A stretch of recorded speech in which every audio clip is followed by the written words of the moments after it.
নমস্কার, আমি অ্যাম্পেল বায়োকেয়ারের একজন প্রতিনিধি। আমি মাটি গ্রামের দাদার জমিতে আমি টমেটো চাষের উপর আমাদের সাদামাছি এবং আমাদের ম্যাপ পোকার প্রচণ্ড আক্রমণ আমাদের মাঠ কি মাঠ টমেটো চাষ। তো দাদার জমিতে আমি আমাদের নতুন প্রোডাক্ট ইনিস্টার এবং তার সঙ্গে আমি গ্রিন আওয়ার্ড দিয়েছিলাম দাদার জমিতে 19 তারিখে। আজকে হচ্ছে আমাদের 26 তারিখ। তো দাদার জমিতে আমি এই 2 লাইন আমি দাদার জমিতে ডেমো করেছিলাম।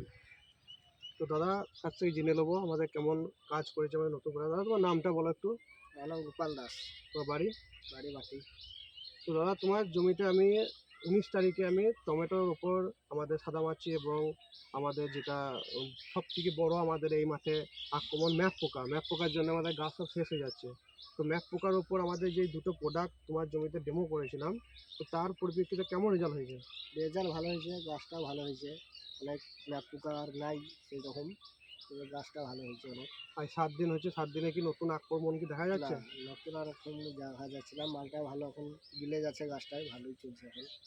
এবং আমাদের দেখাবো আমাদের পাশে আছে যেটা দাদা কি দেখা ওদিকে এদিকে দেখো আমাদের পাশেই আমাদের জায়গা যেটা আছে এইখানে জমিতে এইখানে দেখেন ম্যাপ পোকার আক্রমণ কিন্তু দেখা যাবে।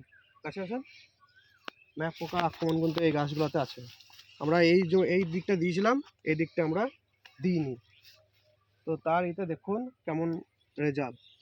এবং আমাদের সঙ্গে আমাদের রিটেলার দাদাও আছে, রিটেলার দাদার কাছেও জানবো কেমন রেজাল্ট হয়েছে। বলেন। আমরা 19 তারিখে এই গোপাল দাসের জমিতে ম্যাপ পোকার ওপরে গ্রিন আওয়ার আর এই ইনস্টার যে দুটো প্রোডাক্ট আমরা ডেমো করেছিলাম, তাতে আমি আজকে 26 তারিখ আমরা দেখলাম 7 দিনের মাথায় নতুন করে তো কোনো আক্রমণ লাগেইনি, উপরন্ত হচ্ছে মানে গাছের সুন্দর চকচিকা হয়ে গিয়েছে। আর পাশে আমরা যে পাটিগুলো আছে সেগুলো দেওয়া হয়নি, সেগুলোতে যেমন সেরকমই আছে। হ্যাঁ, তো আমরা অনুরোধ করব যে চাষি ভাইদেরকে যে গ্রিনওয়ার্ড এবং ইনিস্টার এই দুটো প্রোডাক্ট অন্তত মানে গাছের সুস্থতার জন্যে বা আবার নতুন করে ফুল ফল আসার জন্য দেওয়ার জন্য বলি। নমস্কার দাদা, আপনার রেজাল্ট আপনি কি পরবর্তীকালে কি আমাদের প্রোডাক্টটি ব্যবহার করবেন? হ্যাঁ, অবশ্যই। এবং আপনাদের যেখানে চাষি খুবই ভালোই লাগলো, এখানে যে চাষিরা আছে তাদেরকে বলবেন? বলবো অবশ্যই যে আমার গাছটা যেমন হয়েছে সেরকম তোরা কর, অবশ্যই বলবো। তো রেজাল্টটা গাছটা ভালো হয়েছে, খুবই সুন্দর হয়েছে। প্রথমে মালটা যদি পাওয়া যেত আরও ভালো হতো। এখন এই মালটা নিয়ে এখন গোটা ভূমিটাই দেবো, এখন দেখা যায় যেমন চলছে এখন খবর। ঠিক আছে, ধন্যবাদ দাদা।